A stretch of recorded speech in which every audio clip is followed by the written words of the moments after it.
Lisa menatap layar komputer di kantornya yang luas, dikelilingi oleh dinding kaca yang memungkinkan cahaya matahari pagi menyinari ruangan. Jam menunjukkan pukul 8 pagi, dan kota Jakarta sudah mulai ramai dengan hiruk-pikuk kendaraan di bawah sana. Sebagai CEO dari PT Inovasi Mandiri, perusahaan teknologi yang ia bangun dari nol, Lisa terbiasa dengan rutinitas ini. Setiap hari dimulai dengan secangkir kopi hitam pekat, laporan keuangan yang rapi, dan daftar tugas yang tak pernah habis. Tapi hari ini, ada sesuatu yang berbeda. Ada kegelisahan yang menggerogoti pikirannya. Sesuatu yang telah lama ia abaikan demi menjaga kedamaian rumah tangganya. Lisa, seorang wanita berusia 35 tahun, memiliki penampilan yang selalu rapi dan profesional. Rambut hitamnya yang panjang diikat ponytail sederhana, dan matanya yang tajam di balik kacamata frameles mencerminkan kecerdasan yang telah membawanya ke puncak kesuksesan.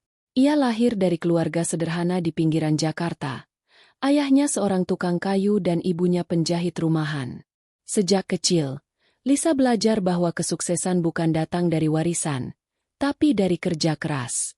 Ia kuliah di Universitas Negeri dengan beasiswa, lulus cum laude di jurusan Teknik Informatika, dan langsung memulai karir sebagai programmer di perusahaan startup kecil. Tapi ambisinya tak berhenti di situ. 5 tahun lalu, ia mendirikan PT Inovasi Mandiri, perusahaan yang fokus pada pengembangan aplikasi mobile untuk bisnis kecil dan menengah. Dari modal pinjaman bank dan tabungan pribadi, perusahaan itu kini bernilai miliaran rupiah, dengan klien di seluruh Indonesia dan bahkan ekspansi ke Asia Tenggara. Tapi di balik kesuksesan itu, ada cerita lain. Cerita tentang Rian, suaminya.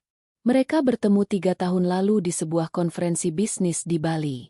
Rian, pria berusia 37 tahun dengan senyum menawan dan sikap percaya diri yang memikat, adalah seorang konsultan keuangan independen. Saat itu, ia mendekati Lisa dengan pembicaraan tentang strategi investasi yang inovatif. Lisa, yang selalu fokus pada pekerjaan, jarang punya waktu untuk urusan romansa. Tapi Rian berbeda. Ia membuatnya tertawa, mendengarkan ceritanya dengan penuh perhatian, dan seolah-olah memahami tekanan yang ia hadapi sebagai pengusaha wanita. 6 bulan kemudian, mereka menikah dalam upacara sederhana tapi mewah di pantai Bali, dikelilingi teman-teman bisnis dan keluarga. Awal pernikahan mereka seperti mimpi. Rian pindah ke apartemen Lisa di kawasan elit Jakarta Selatan, dan ia mulai membantu mengelola keuangan perusahaan. Biarkan aku yang urus ini, sayang. Kamu fokus saja pada inovasi, katanya suatu hari, sambil mencium kening Lisa. Lisa setuju, karena ia percaya pada Rian. Ia yang modalin segalanya, dari rumah, mobil, hingga liburan mewah mereka. Rian memang punya pekerjaan sendiri, tapi kliennya tidak sebanyak dulu. Bisnismu lebih penting sekarang, ujar Rian, dan Lisa merasa bangga memiliki suami yang suportif. Tapi lambat laun, tanda-tanda mulai muncul. Rian sering pulang larut malam, dengan alasan meeting dengan klien. Ia mulai membeli barang-barang mewah, jam tangan Rolex, sepatu desainer, bahkan mobil sport baru yang harganya setara dengan gaji setahun karyawan Lisa. Ini investasi, sayang. Image penting untuk bisnis, katanya ketika Lisa bertanya. Lisa menggelengkan kepala, tapi tak mau ribut. Ia sibuk dengan proyek baru, aplikasi e-commerce yang sedang dikembangkan untuk pasar internasional. Oke, tapi jangan berlebihan, jawab Lisa singkat. Hari itu, saat Lisa membuka laporan keuangan bulanan, hatinya berdegup kencang. Ada transaksi aneh. Transfer dana sebesar 500 juta rupiah ke rekening pribadi Rian, dengan catatan, biaya konsultasi. Lisa mengerutkan kening. Ia tidak ingat menyetujui itu. Ia memang memberi Rian akses ke rekening perusahaan untuk keperluan darurat. Tapi ini? Ia segera memanggil akuntan utamanya, Bu Sinta, seorang wanita paruh baya yang telah bekerja dengannya sejak awal. Bu Sinta, ini apa? Tanya Lisa sambil menunjuk layar. Bu Sinta melihat sekilas, lalu menghela napas. Ibu Lisa, ini transfer yang dilakukan Pak Rian 2 minggu lalu. Katanya untuk investasi saham yang mendukung perusahaan. Saya sudah konfirmasi via email, Tapi sepertinya tidak ada bukti lebih lanjut. Lisa merasa dunia berputar. Investasi saham? Rian tidak pernah bilang apa-apa. Ia segera menelepon Rian, tapi suaranya masuk ke voicemail. Rian, hubungi aku segera. Ada yang harus kita bicarakan. Sambil menunggu, Lisa mulai menggali lebih dalam. Ia membuka riwayat transaksi 6 bulan terakhir. Ada pola, transfer kecil tapi sering ke rekening yang sama. Totalnya mencapai hampir 2 miliar rupiah. Uang yang seharusnya untuk ekspansi perusahaan, untuk gaji karyawan, untuk riset dan pengembangan. Lisa merasa marah bercampur sedih. Ia yang modalin segalanya, dari nol hingga sekarang. Ia yang bangun pagi-pagi, lembur malam-malam, menangis diam-diam saat bisnis hampir bangkrut di tahun pertama. Dan Rian? Ia hanya menikmati hasilnya, tanpa pernah benar-benar berkontribusi. Pikiran Lisa melayang ke masa lalu. Saat mereka baru menikah, Rian pernah bilang, "Kamu hebat, Lisa. Aku bangga jadi suamimu." Tapi sekarang, ia ingat malam-malam ketika Rian pulang dengan bau parfum wanita lain, yang ia katakan sebagai aroma dari meeting dengan klien perempuan. Lisa pernah mengabaikannya, karena ia tak mau jadi istri yang curiga. Tapi sekarang, semuanya mulai terhubung. Lisa bangkit dari kursinya, berjalan ke jendela, dan memandang kota di bawah. Jakarta, kota yang tak pernah tidur. Kota yang telah memberinya segalanya tapi juga mengajarinya bahwa kepercayaan bisa rapuh. Ia ingat kata-kata ibunya dulu. Hati-hati dengan pria, nak. Bukan semua yang tampak baik itu benar-benar baik. Lisa menyesal tak mendengarkan lebih awal. Tiba-tiba, ponselnya berdering. Nomor Rian. Lisa mengangkat dengan tangan gemetar. "Halo, sayang? Ada apa pagi-pagi gini?" "Rian, kamu di mana? Kita perlu bicara soal transfer dana perusahaan." Suara Rian terdengar santai. "Oh, itu? Itu untuk investasi yang aku bilang kemarin. Tenang saja, sayang. Aku urus semuanya. Kamu tidak bilang apa-apa. Dan ini bukan yang pertama kali. Rian, ini uang perusahaan. Uang yang aku bangun dengan susah payah." "Aduh, Lisa, jangan lebay. Kita suami istri, kan? Uangmu uangku juga. Aku cuma bantu kelola." Lisa merasa darahnya mendidih. "Bantu kelola? Kamu habiskan untuk apa?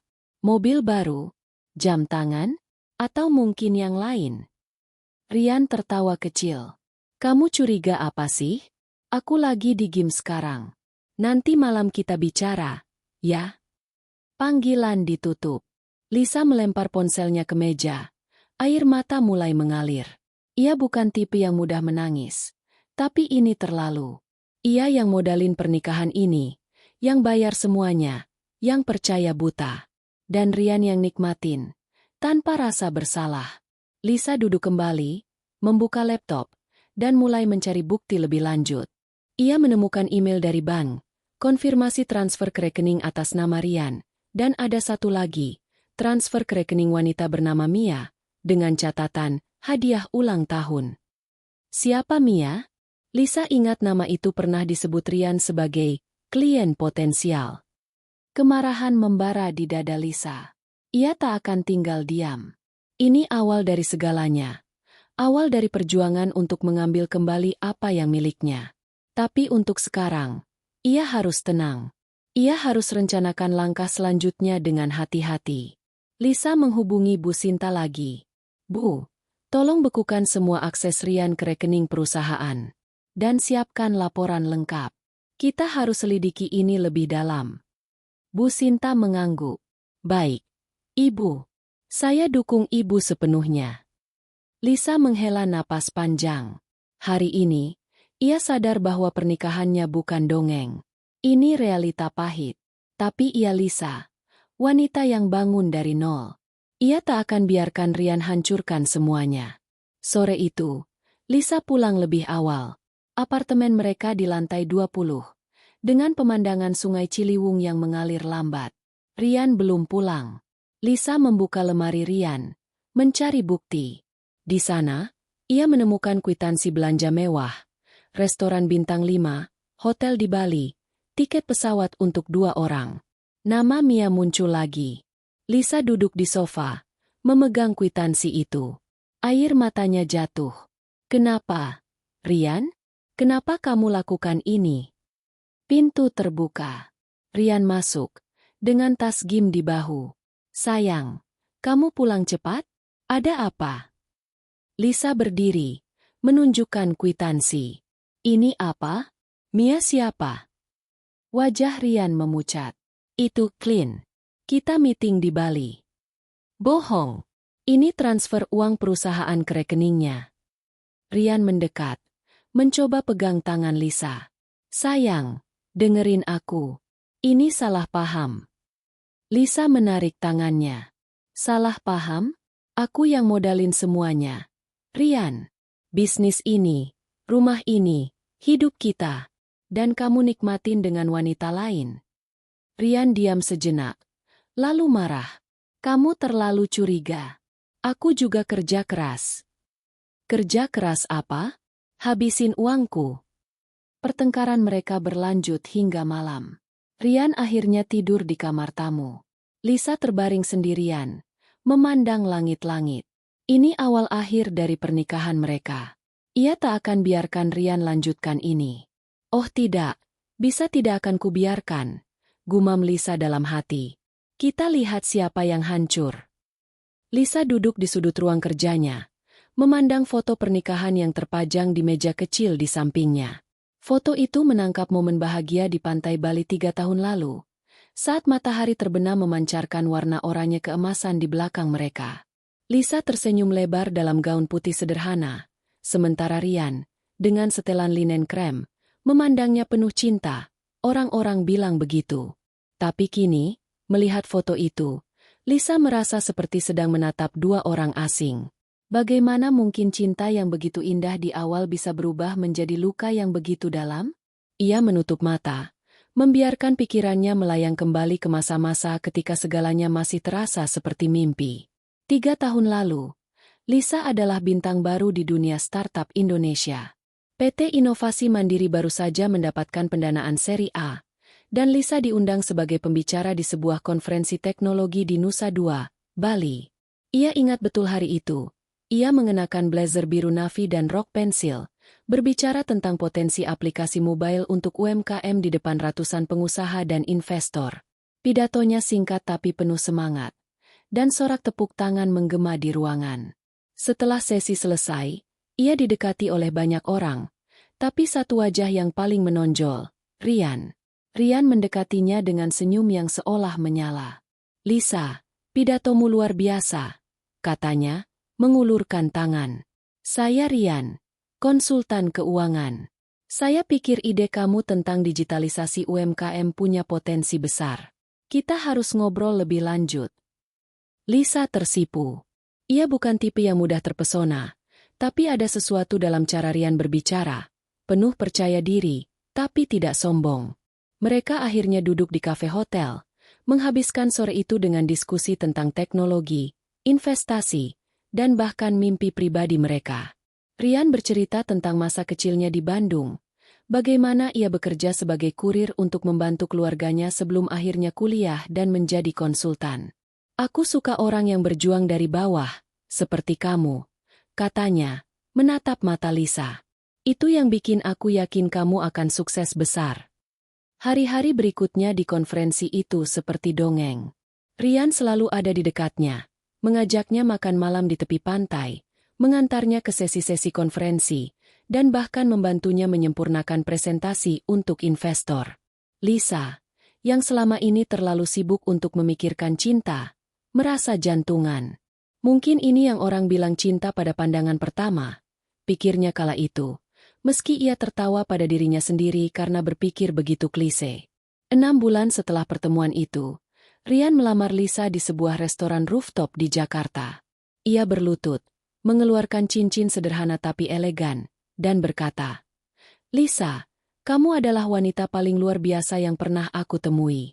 Aku ingin kita bangun masa depan bersama. Lisa menangis, bukan karena cincin itu, yang ia tahu harganya tak seberapa dibandingkan penghasilannya, tapi karena ia merasa akhirnya menemukan seseorang yang memahaminya. Ia yang modalin makan malam itu, seperti biasa, tapi ia tak peduli. Cinta membuatnya buta. Pernikahan mereka berlangsung di Bali, tempat mereka pertama bertemu. Lisa yang membayar hampir seluruh biaya, dari dekorasi bunga hingga catering untuk 200 tamu. Rian bersikeras ingin berkontribusi, tapi ia bilang kliennya sedang sulit, jadi Lisa dengan senang hati menutupi semuanya. "Kita tim, kan?" katanya sambil memeluk Rian. "Uangku adalah uang kita." Setelah menikah, Rian pindah ke apartemen Lisa di Jakarta Selatan. Ia mulai membantu mengelola keuangan PT Inovasi Mandiri, mengambil alih beberapa tugas administratif agar Lisa bisa fokus pada pengembangan produk. Awalnya, semuanya berjalan lancar. Rian tampak antusias, sering membawa ide-ide baru meski tidak selalu realistis. Lisa ingat bagaimana Rian pernah mengusulkan untuk membuka cabang di Singapura hanya 6 bulan setelah pernikahan mereka. "Sayang, ini peluang besar. Kita bisa ekspansi cepat," katanya dengan mata berbinar. Lisa, yang selalu berhati-hati dengan keputusan bisnis, menolak dengan halus.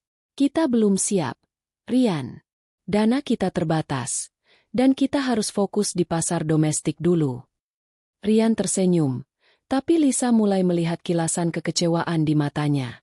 Ia mengabaikannya, berpikir itu hanya ego pria yang tersinggung. Tapi tanda-tanda kecil mulai muncul. Rian sering menghilang untuk meeting dengan klien, hingga larut malam. Ia mulai membeli barang-barang mahal, jaket kulit impor, sepatu bermerek, bahkan sebuah motor gede yang ia bilang untuk membangun image. Lisa bertanya-tanya dari mana uang itu datang, karena ia tahu penghasilan Rian sebagai konsultan tidak sebesar itu. "Aku dapat bonus dari klien," jawab Rian ringan setiap kali ditanya. Lisa memilih percaya, karena ia tak ingin merusak keharmonisan rumah tangga mereka. Satu momen yang masih membekas adalah ketika Rian meminta Lisa untuk mendanai bisnis kecilnya, sebuah perusahaan konsultan keuangan yang ia klaim akan mengubah permainan. Lisa, yang saat itu sedang sibuk dengan peluncuran aplikasi baru, setuju tanpa banyak tanya. Ia mentransfer 300 juta rupiah dari tabungan pribadinya. "Ini untuk kita, sayang," kata Rian, mencium pipinya. Tapi 6 bulan kemudian, bisnis itu bangkrut. Rian bilang kliennya mundur, dan Lisa kehilangan uang itu. Ia tak marah, ia terlalu mencintai Rian. "Gagal itu biasa," katanya, mencoba menghibur. "Kita coba lagi nanti." Tapi kini, duduk di ruang kerjanya dengan laporan keuangan yang mencurigakan di depannya, Lisa mulai mempertanyakan semua itu. Cinta yang dulu membuatnya buta kini mulai memudar, digantikan oleh kejelasan yang pahit. Ia ingat malam-malam ketika ia lembur hingga dini hari, sementara Rian tidur nyenyak atau pergi nongkrong dengan teman. Ia ingat bagaimana ia selalu yang membayar tagihan, dari listrik hingga liburan mereka ke Eropa tahun lalu. Dan ia ingat bagaimana Rian selalu punya alasan untuk setiap pertanyaan yang ia ajukan. Lisa bangkit dari kursinya, berjalan ke jendela besar yang menghadap ke Cakrawala, Jakarta. Kota ini telah memberinya segalanya. Kesuksesan, kekayaan, tapi juga pelajaran tentang kepercayaan. Ia teringat ibunya, yang pernah berkata, "Lisa, cinta itu indah, tapi jangan sampai membuatmu lupa siapa dirimu." Dulu, Lisa menganggap itu nasihat berlebihan. Kini, ia tahu ibunya benar. Ponselnya bergetar di meja. Pesan dari Rian. "Sayang, aku pulang malam ini. Ada meeting penting. Jangan tunggu, ya?" Lisa menatap pesan itu. Tangannya gemetar. Meeting penting? Atau mungkin alasan lain untuk menghabiskan lebih banyak uangnya? Ia tak langsung membalas. Sebaliknya, ia membuka laptop dan mulai mencari email-email lama dari Rian. Ada satu email yang ia temukan, dikirim ke akuntan perusahaan, meminta transfer dana untuk konsultasi strategis. Lisa mengerutkan kening. Ia tak pernah menyetujui itu. Kemudian, ia menemukan sesuatu yang lebih mencurigakan, kwitansi digital dari sebuah restoran mewah di Bali, Dikirim ke email Rian tapi dengan nama pemesan, Mia. Nama itu lagi. Lisa merasa jantungan.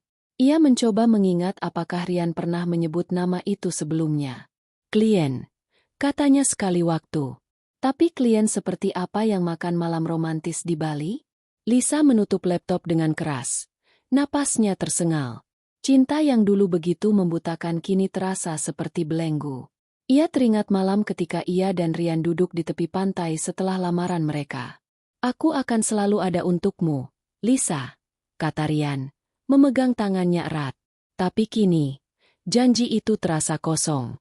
Ia berjalan ke sofa kecil di sudut ruangan, duduk, dan memeluk lututnya. Air mata mulai mengalir. Tapi ia cepat-cepat mengusapnya. Tidak, aku tidak akan menangis untuk ini, gumamnya. Aku yang modalin semuanya. Aku yang bangun hidup ini. Dan aku tidak akan biarkan dia menghancurkannya. Malam itu, Lisa duduk sendirian di apartemen mereka. Rian belum pulang, seperti yang ia duga. Ia membuka botol anggur merah yang ia simpan untuk acara khusus, menuang segelas, dan menatap kota dari balkon. Cahaya lampu-lampu Jakarta berkilau di kejauhan, mengingatkannya pada perjuangannya. Ia tak akan menyerah begitu saja.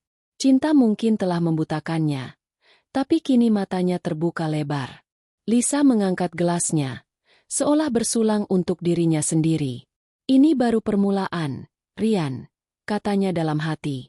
Aku akan cari tahu semuanya. Dan kita lihat siapa yang akan bertahan. Ia tahu perjalanan ini tidak akan mudah. Tapi Lisa bukan wanita yang menyerah. Ia yang modalin.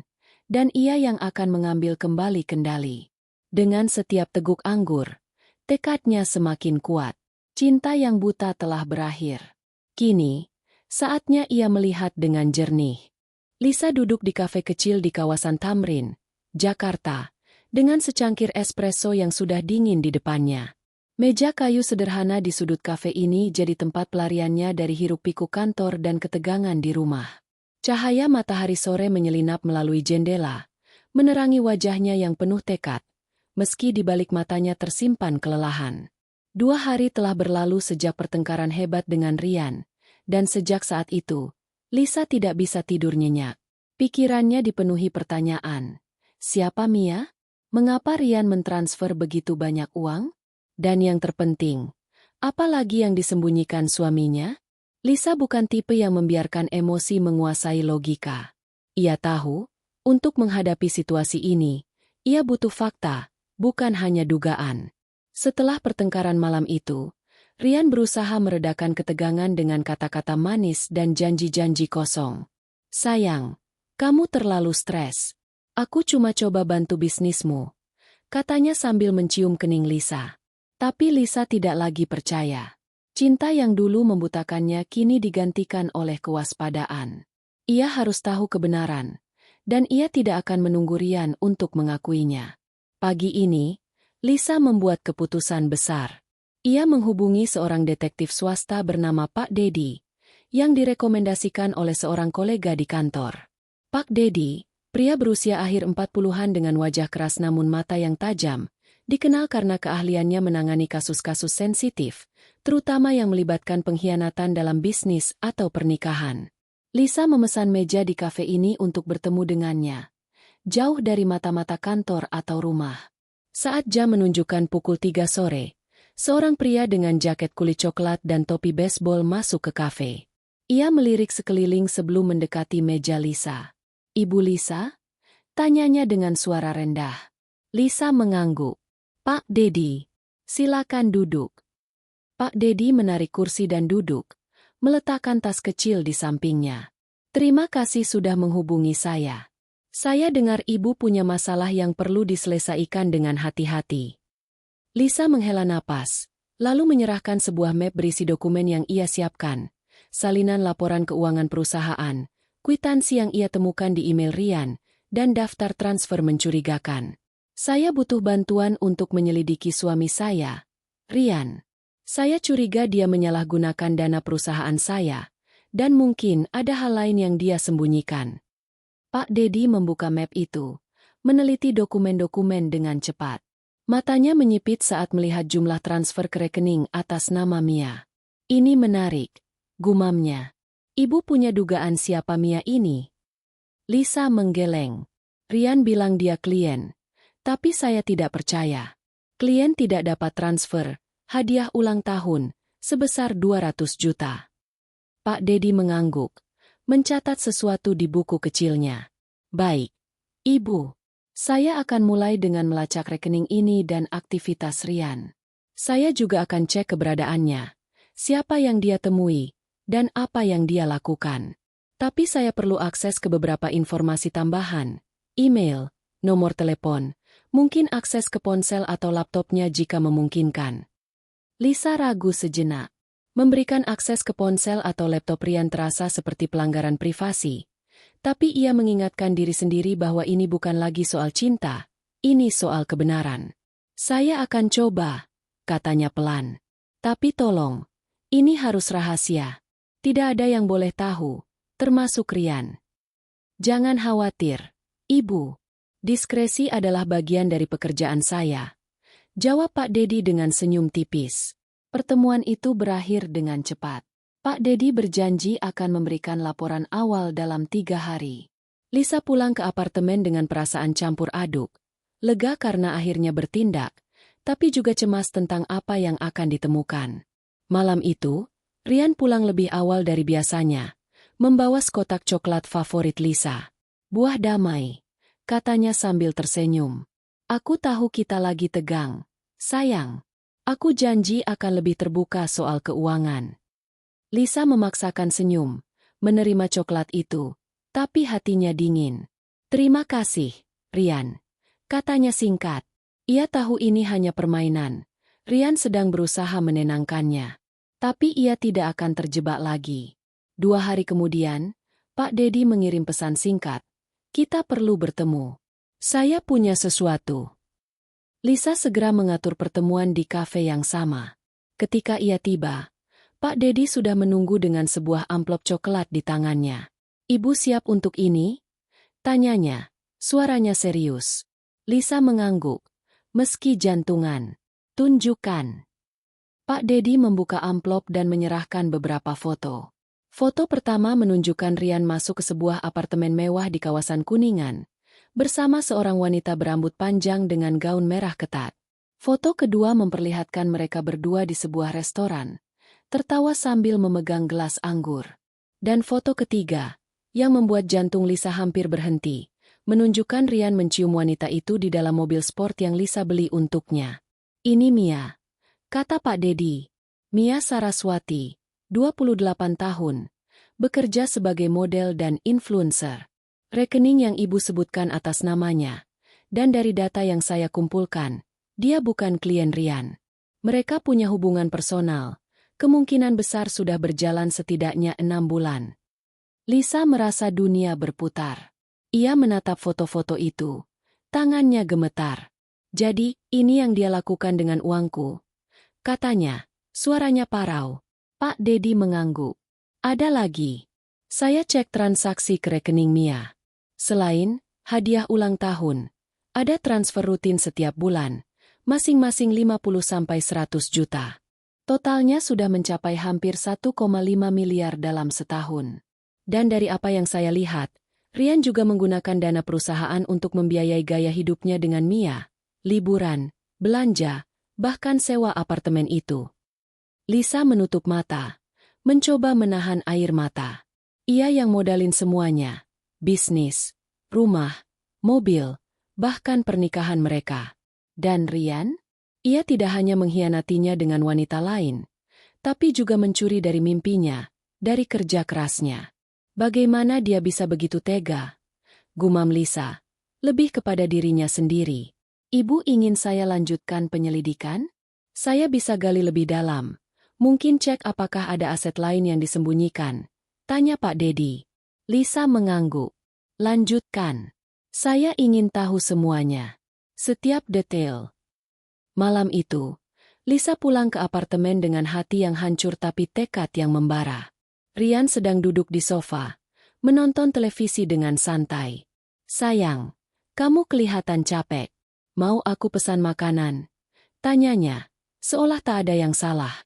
Lisa menatapnya, mencoba menahan amarah.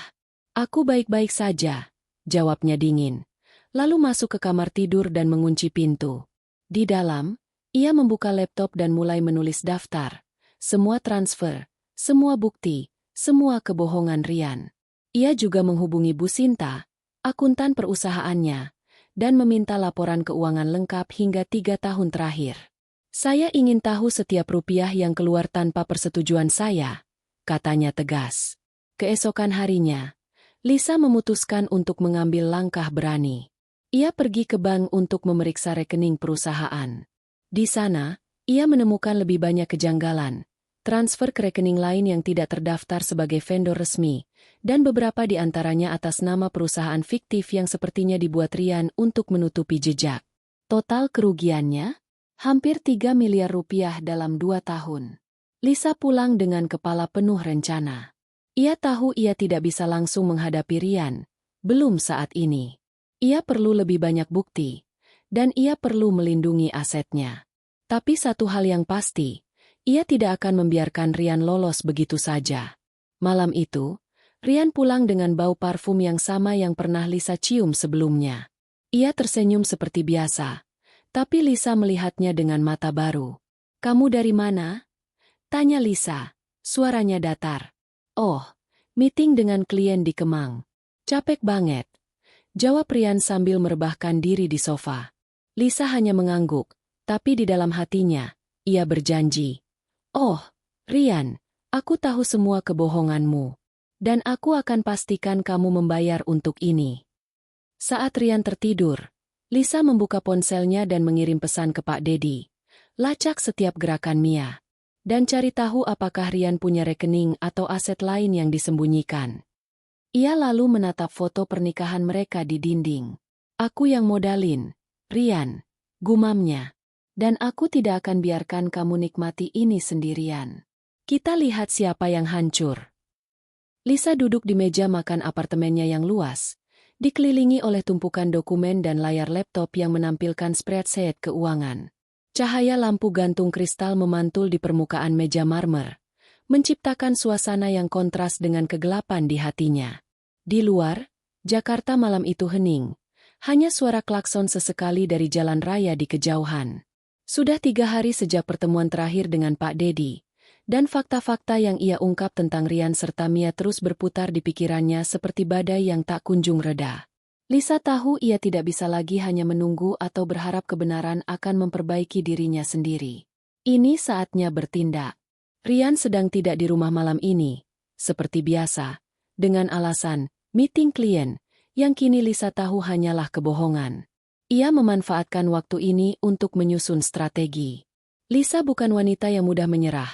Ia telah membangun PT Inovasi Mandiri dari nol, menghadapi investor yang meremehkannya karena ia wanita, dan bertahan dari krisis keuangan di tahun kedua perusahaannya. Jika ia bisa mengatasi semua itu, ia pasti bisa menghadapi pengkhianatan Rian. Tapi kali ini, ia harus cerdas, tidak emosional. Ia harus memastikan Rian tidak punya celah untuk lolos. Lisa membuka buku catatan kecilnya, di mana ia telah menulis daftar langkah-langkah awal. Di bagian atas, dengan huruf tebal, ia menulis, "Aku yang modalin, aku yang ambil kendali." Kalimat itu jadi mantra baginya, pengingat bahwa ia bukan korban, melainkan penguasa nasibnya sendiri. Ia lalu menghubungi Bu Sinta, akuntan setianya, melalui panggilan video. "Bu Sinta, apa kabar laporan yang saya minta?" tanya Lisa, suaranya tegas namun penuh kendali. Bu Sinta, yang sedang bekerja dari rumahnya di Bogor, tampak lelah tapi fokus. "Sudah hampir selesai, Ibu. Saya menemukan beberapa transaksi lagi yang mencurigakan, termasuk transfer ke perusahaan konsultan yang sepertinya tidak ada aktivitas real. Saya sedang cek apakah itu cangkang untuk menyembunyikan dana." Lisa mengangguk, mencatat di bukunya. "Bagus. Saya juga mau Ibu bekerja sama dengan pengacara saya, Pak Bima. Kita perlu pastikan semua aset perusahaan aman, dan Rian tidak punya akses lagi ke rekening utama." Bu Sinta mengangguk. "Saya paham, Ibu. Tapi, apa ibu yakin mau lakukan ini tanpa memberitahu Pak Rian? Ini bisa jadi rumit. Secara hukum. Lisa tersenyum tipis. Tapi matanya penuh tekad. Bu Sinta, saya yang modalin perusahaan ini. Saya yang bangun dari nol. Rian cuma menikmati hasilnya. Dan sekarang saya tahu dia juga mencuri. Saya tidak akan biarkan dia hancurkan apa yang saya perjuangkan. Setelah panggilan selesai, Lisa menghubungi Pak Bima, pengacara korporat yang telah membantunya sejak awal mendirikan perusahaan. Pak Bima, pria berusia 50-an dengan reputasi sebagai hiu di dunia hukum bisnis, mendengarkan penjelasan Lisa dengan penuh perhatian. Jadi, ibu ingin melindungi aset perusahaan dan pribadi ibu tanpa sepengetahuan suami ibu? Tanyanya, suaranya tenang tapi penuh otoritas. Ya, jawab Lisa. Saya punya bukti dia menyalahgunakan dana perusahaan. Dan saya curiga ada lebih banyak yang dia sembunyikan. Saya ingin pastikan dia tidak bisa mengakses apapun lagi. Tapi saya juga tidak ingin dia tahu dulu. Saya butuh waktu untuk kumpulkan bukti lebih banyak. Pak Bima mengangguk. Baik, kita bisa mulai dengan membekukan akses Rian ke rekening perusahaan melalui otorisasi Dewan Direksi. Karena ibu adalah pemegang saham mayoritas. Ini tidak akan sulit. Untuk aset pribadi, seperti apartemen dan mobil, kita bisa buat perjanjian pemisahan harta tanpa sepengetahuannya. Tapi itu perlu tanda tangan ibu di beberapa dokumen. Saya akan siapkan draftnya besok. Lisa merasa sedikit lega. Langkah pertama sudah diambil. Tapi ia tahu ini baru permulaan. Ia masih perlu mengetahui sejauh mana pengkhianatan Rian. Dan untuk itu, ia mengandalkan Pak Dedi. Pagi berikutnya, detektif itu mengirim laporan baru melalui email terenkripsi. Lisa membukanya dengan jantung berdegup kencang. Laporan itu berisi detail tambahan tentang Mia, alamat apartemennya, riwayat pekerjaannya, dan bahkan transkrip percakapan WhatsApp antara Rian dan Mia yang berhasil diakses melalui metode yang Pak Dedi sebut sumber rahasia. Lisa membaca pesan-pesan itu dengan tangan gemetar. Sayang, aku pesan tiket ke Singapura untuk kita minggu depan. Tulis Rian di salah satu pesan. Uangnya dari proyek terbaru. Tenang aja. Mia membalas dengan emoji hati dan kata-kata. Kamu selalu tahu cara bikin aku bahagia. Lisa merasa mual. Proyek terbaru? Itu pasti dana perusahaan yang Rian curi. Ia melanjutkan membaca. Dan setiap pesan seperti pisau yang menusuk hatinya. Rian berjanji pada Mia untuk membelikannya apartemen baru, membawanya liburan ke Eropa, dan bahkan membicarakan masa depan mereka bersama. Lisa menutup laptop dengan keras. Air mata mengalir tanpa ia sadari. Ia bukan hanya dikhianati secara finansial, tapi juga secara emosional. Cinta yang ia pikir nyata ternyata hanya ilusi. Tapi kemarahan segera menggantikan kesedihan. Ia bangkit. Berjalan ke cermin besar di ruang tamu, dan menatap pantulan dirinya sendiri. Kamu Lisa, wanita yang bangun dari nol, katanya pada bayangannya. Kamu tidak akan biarkan dia hancurkanmu. Tidak akan. Hari itu, Lisa pergi ke kantor dengan energi baru. Ia memanggil rapat darurat dengan tim keuangan dan hukum perusahaan. Di ruang rapat, ia menjelaskan situasi tanpa menyebut nama Rian secara langsung. Ada beberapa kebocoran dana yang perlu kita selidiki, katanya dengan suara tenang tapi tegas. Mulai hari ini, semua transaksi di atas 50 juta harus melalui persetujuan saya langsung. Tidak ada pengecualian. Bu Sinta, yang sudah tahu sebagian cerita, mengangguk setuju. Tim lainnya tampak bingung tapi tidak bertanya banyak. Otoritas Lisa di perusahaan tidak pernah diragukan. Setelah rapat, Lisa bertemu dengan Pak Bima di kantornya untuk menandatangani dokumen pemisahan harta. Ini akan melindungi apartemen, mobil, dan tabungan pribadi ibu, jelas Pak Bima. Tapi kalau Rian mengetahui ini, dia mungkin akan curiga. Biarkan dia curiga, jawab Lisa. Saya akan hadapi dia saat waktunya tiba.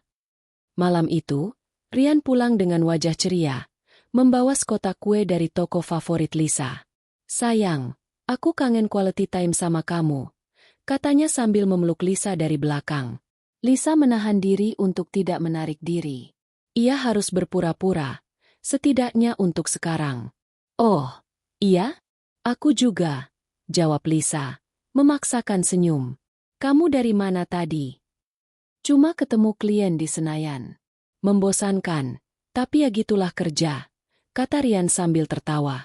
Lisa tahu itu bohong. Pak Dedi mengirim laporan bahwa Rian menghabiskan sore di apartemen Mia. Tapi ia hanya mengangguk, berpura-pura percaya. Setelah Rian pergi mandi, Lisa membuka ponselnya dan melihat pesan terbaru dari Pak Dedi. Ada transfer baru ke rekening Mia, 75 juta, kemarin malam. Juga ada bukti Rian menyewa safe deposit box di bank. Perlu saya selidiki isinya. Lisa membalas cepat. Ya, selidiki. Saya ingin tahu semuanya. Ia lalu duduk di sofa, menatap kota Jakarta yang berkilau di bawah. Pikirannya penuh dengan rencana. Ia akan bekukan semua aset yang bisa dijangkau Rian, kumpulkan bukti sebanyak mungkin, dan pastikan Rian tidak punya apa-apa lagi untuk diambil. Tapi di balik semua itu, ada luka yang masih berdarah. Ia mencintai Rian, atau setidaknya, ia mencintai versi Rian yang ia pikir nyata. Kini, ia harus menerima bahwa pria itu tidak pernah ada. Sebelum tidur, Lisa menulis di buku catatannya, "Aku yang modalin, aku juga yang akan menghentikan ini." Kalimat itu seperti nyala api yang membakar semangatnya. Ia tidak akan membiarkan Rian menghancurkan mimpinya. Malam itu, ia tidur dengan tekad baru. Ini bukan hanya soal balas dendam, tapi soal mengambil kembali hidupnya. Di luar, Jakarta terus bergerak. Tak peduli pada drama yang terjadi di dalam apartemen mewah itu. Tapi bagi Lisa, ini adalah awal dari perang yang ia tahu harus ia menangkan. Kita lihat siapa yang hancur. Gumamnya sebelum memejamkan mata. Sebuah janji pada dirinya sendiri yang tidak akan ia langgar. Lisa berdiri di balkon apartemennya, menatap cakrawala Jakarta yang berkilau di bawah sinar lampu malam. Angin sepel-sepel membelai wajahnya, membawa aroma kota yang bercampur dengan bau aspal dan makanan kaki lima dari jalanan di bawah. Di tangannya, ia memegang segelas anggur merah, tapi ia tidak meminumnya. Pikirannya terlalu sibuk, merangkai setiap langkah dengan cermat seperti seorang jenderal yang sedang menyusun strategi perang. Rian, suaminya, sedang tidur di kamar, tidak menyadari bahwa Lisa telah memulai permainan ganda yang akan mengubah segalanya. Sudah seminggu sejak Lisa menandatangani dokumen pemisahan harta dengan Pak Bima dan memerintahkan Bu Sinta untuk membekukan akses Rian ke rekening perusahaan. Langkah-langkah itu dilakukan dengan diam-diam, tanpa sepengetahuan Rian, dan Lisa berhati-hati untuk tidak menunjukkan perubahan sikap di depannya. Ia tersenyum seperti biasa, menanyakan harinya, bahkan memasak makan malam favorit Rian, rendang dan nasi goreng, meski hatinya bergejolak setiap kali melihat wajah pria itu. Lisa tahu, untuk mengalahkan Rian, ia harus bermain lebih cerdas daripada dia. Ia harus berpura-pura bahwa semuanya baik-baik saja, sambil mengumpulkan bukti yang akan menghancurkan kebohongannya. Pagi itu, Lisa bangun lebih awal, sebelum Rian terbangun. Ia duduk di meja makan dengan laptopnya, memeriksa email terbaru dari Pak Dedi, detektif swasta yang kini menjadi sekutunya. Laporan terbaru dari Pak Dedi membuat jantung Lisa berdegup kencang.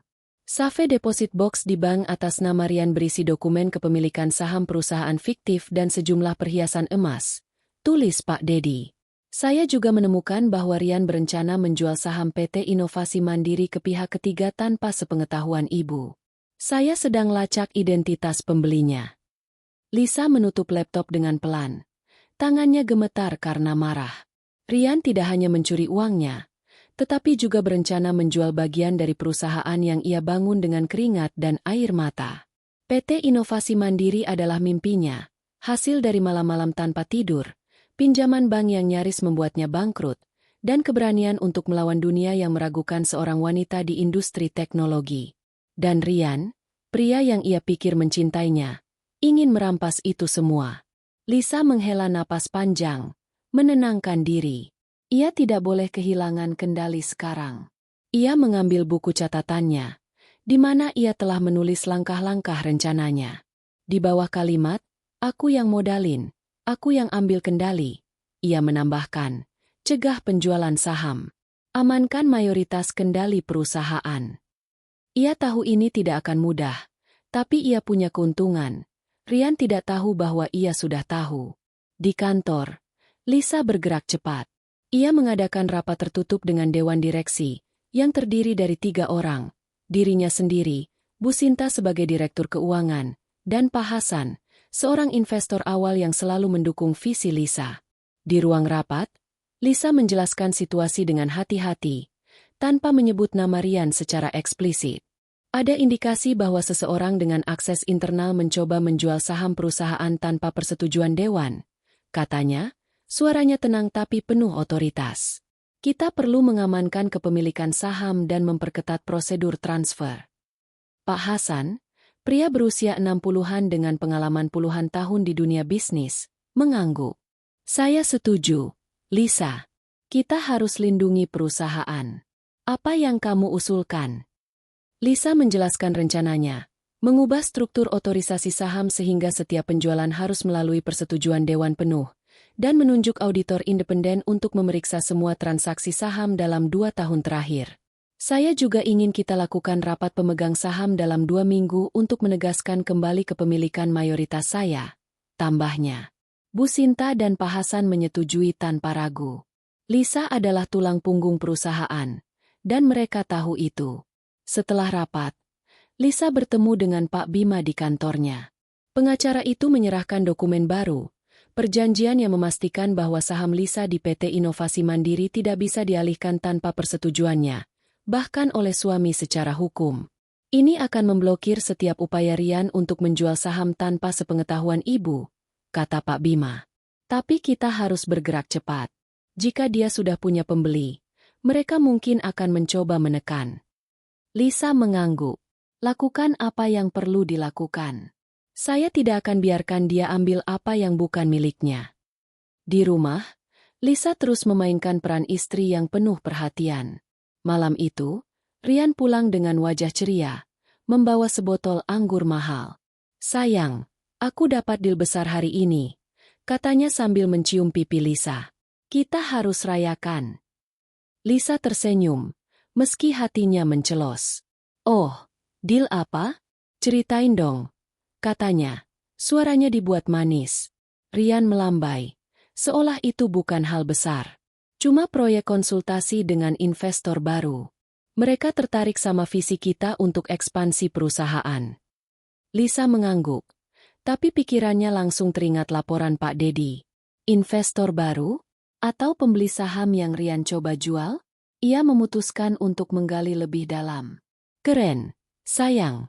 Investor dari mana? Mungkin aku kenal. Ryan tampak sedikit gelisah, tapi cepat menutupinya dengan tawa. Oh, orang-orang dari Singapura. Kamu nggak kenal. Nanti aku ceritain kalau dealnya fix. Lisa tidak memaksa, tapi ia mencatat setiap kata Ryan di kepalanya. Setelah makan malam, saat Ryan sedang mandi, Lisa memeriksa ponselnya yang ditinggalkan di meja. Ia tahu kata sandinya.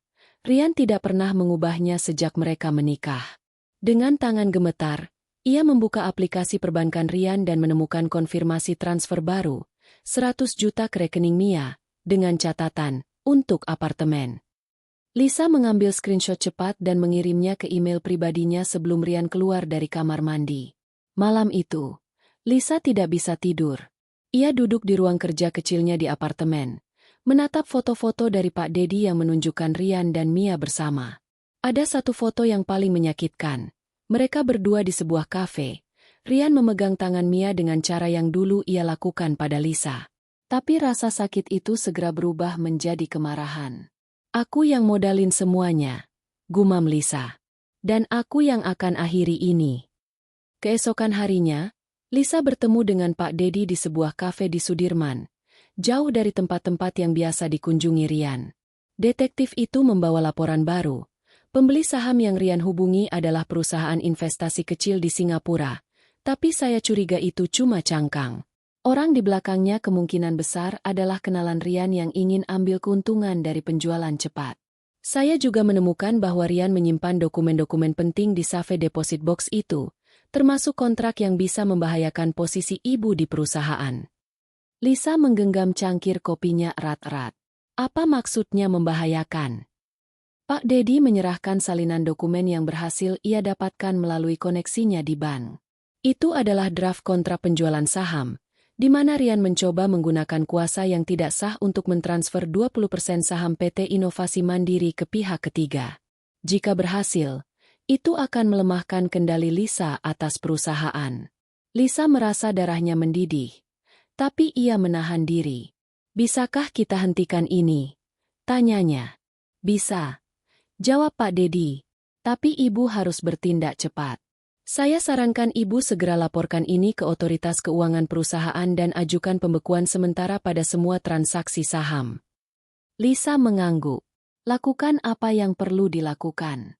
Dan terus lacak Rian. Saya ingin tahu setiap langkahnya. Di kantor, Lisa bekerja dengan fokus laser.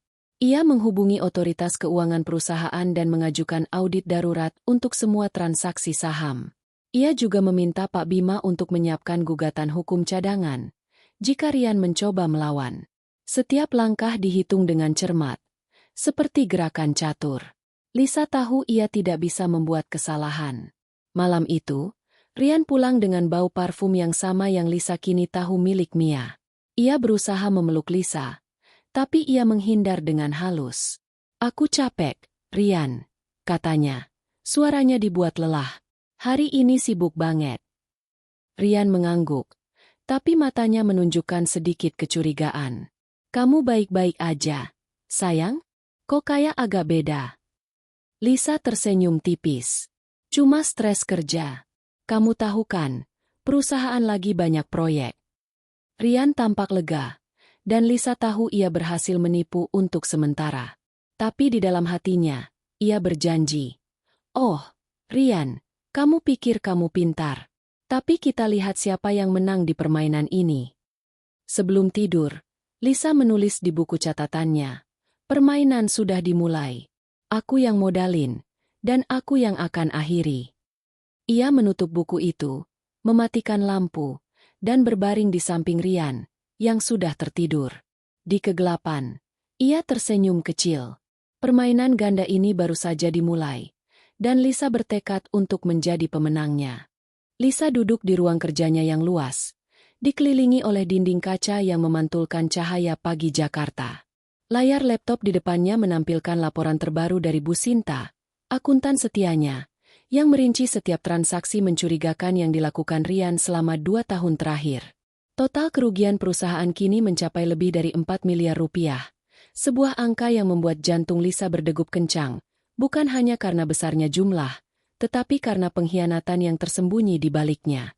Di luar, kota terus bergerak dengan ritmenya sendiri, klakson mobil, deru motor, dan hiruk-pikuk pejalan kaki.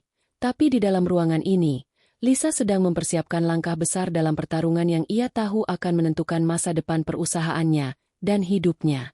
Seminggu telah berlalu sejak Lisa menemukan rencana Rian untuk menjual saham PT Inovasi Mandiri ke pihak ketiga tanpa sepengetahuannya. Dengan bantuan Pak Bima, pengacaranya, ia telah berhasil memblokir akses Rian ke rekening perusahaan dan memperketat prosedur transfer saham. Dokumen pemisahan harta juga sudah ditandatangani, memastikan bahwa apartemen, mobil, dan tabungan pribadinya aman dari jangkauan Rian. Tapi Lisa tahu ini belum cukup. Rian masih berpikir ia bisa lolos dengan kebohongannya, dan Lisa harus terus bermain ganda untuk menjaga keuntungannya. Pagi itu, Lisa menerima pesan dari Pak Dedi, detektif swastanya. Pembeli saham yang Rian hubungi adalah perusahaan cangkang bernama Global Ventures, didaftarkan di Singapura. Pemiliknya seorang pengusaha lokal bernama Anton Wijaya, yang punya riwayat manipulasi saham. Rian dijadwalkan bertemu dengannya besok malam di sebuah hotel di Jakarta Pusat. "Saya bisa pasang pengawasan jika ibu setuju." Lisa mengetik balasan cepat. "Pasang pengawasan. Rekam semua yang bisa Anda dapatkan. Saya ingin bukti kuat." Ia lalu menutup ponselnya dan menatap cakrawala kota. Rian mungkin berpikir ia pintar, tapi Lisa tidak akan membiarkannya menang. "Aku yang modalin," gumamnya, mengulang mantra yang telah menjadi penyemangatnya. Dan aku yang akan akhiri ini. Di rumah, Lisa terus memainkan peran istri yang tidak curiga. Malam sebelumnya, Rian pulang dengan wajah lelah, mengeluh tentang tekanan kerja, yang sebenarnya Lisa tahu hanyalah alasan untuk menghabiskan waktu dengan Mia.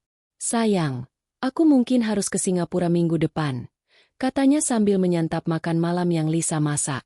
Ada investor besar yang tertarik sama proyekku.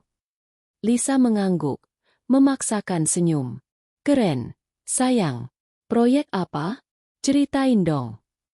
Rian melambai, seperti biasa menghindari detail. Nanti kalau fix aku ceritain. Ini masih tahap negosiasi. Lisa hanya mengangguk, tapi di dalam hatinya, ia tahu ini pasti terkait dengan rencana penjualan saham. Ia harus bergerak cepat. Keesokan harinya, ia mengadakan rapat dengan Pak Bima dan Bu Sinta di kantor. Kita perlu pastikan Rian tidak punya celah untuk menjual saham, katanya. Saya ingin auditor independen selesaikan laporan sebelum rapat pemegang saham minggu depan. Pak Bima mengangguk. Sudah saya atur. Auditor akan selesai dalam 3 hari. Kami juga sudah mengajukan pembekuan sementara pada semua transaksi saham ke otoritas keuangan. Jika Rian mencoba apapun, dia akan terdeteksi. Bu Sinta menambahkan, saya juga sudah alihkan semua dana operasional ke rekening baru yang hanya ibu dan saya yang punya akses. Rian tidak akan bisa menyentuh apapun lagi. Lisa tersenyum kecil, merasa sedikit lega. Tapi ia tahu pertarungan ini belum selesai. Rian bukan tipe yang menyerah begitu saja, dan Lisa harus tetap waspada. Malam itu, ia menerima laporan dari Pak Dedi, lengkap dengan rekaman audio dari pertemuan Rian dengan Anton Wijaya di sebuah lounge hotel mewah di Jakarta Pusat. Lisa mendengarkan rekaman itu dengan earphone, duduk sendirian di ruang kerjanya di apartemen. 20% saham inovasi mandiri, Anton, kata suara Rian, penuh percaya diri. Aku punya akses, dan Lisa tidak akan tahu. Kita bisa selesaikan ini cepat, dan kamu dapat potongan besar dari ekspansi mereka ke Asia Tenggara. Anton tertawa kecil. Kamu yakin istrimu nggak curiga? Dia kan dikenal cerdas. Rian terkekeh. Lisa sibuk banget sama kerjaannya. Dia percaya aku urus semuanya. Lagi pula, dia nggak akan cek detail. Aku yang pegang keuangan. Lisa mematikan rekaman. Tangannya mengepal. Kemarahan membara di dadanya. Tapi ia menahannya. Ini adalah bukti yang ia butuhkan. Bukti bahwa Rian tidak hanya mencuri, tapi juga berusaha mengkhianati perusahaannya. Ia segera mengirim rekaman itu ke Pak Bima dengan pesan, siapkan gugatan hukum. Kita akan hentikan ini di rapat pemegang saham. Keesokan harinya, Lisa bergerak dengan presisi. Ia bertemu dengan Pak Hasan, investor senior di perusahaan, dan menjelaskan situasi secara terbuka. Rian mencoba menjual saham tanpa sepengetahuan saya. Katanya, menunjukkan rekaman dan dokumen dari Pak Dedi. Saya perlu dukungan Bapak untuk memastikan kendali perusahaan tetap di tangan saya. Pak Hasan, yang selalu menghormati kerja keras Lisa, mengangguk tegas. Lisa, kamu yang bangun perusahaan ini. Saya tidak akan biarkan siapapun merusaknya. Apa yang kamu butuhkan dari saya? Saya ingin Bapak hadir di rapat pemegang saham dan mendukung mosi untuk mengukuhkan kembali kepemilikan mayoritas saya, jawab Lisa. Dan jika perlu, kita ajukan pemecatan Rian dari posisinya di perusahaan. Pak Hasan setuju tanpa ragu. Kamu punya dukungan penuh saya. Di rumah, Rian mulai menunjukkan tanda-tanda kecurigaan. Sayang, aku dengar kamu adain rapat darurat di kantor. Katanya malam itu sambil menuang anggur untuk mereka berdua. Ada apa sih? Kok nggak bilang ke aku? Lisa memaksakan senyum, memutar gelas anggur di tangannya. Oh, cuma urusan operasional biasa. Kamu tahu kan, proyek baru lagi banyak tekanan. Rian mengangguk, tapi matanya menyipit. Kamu yakin?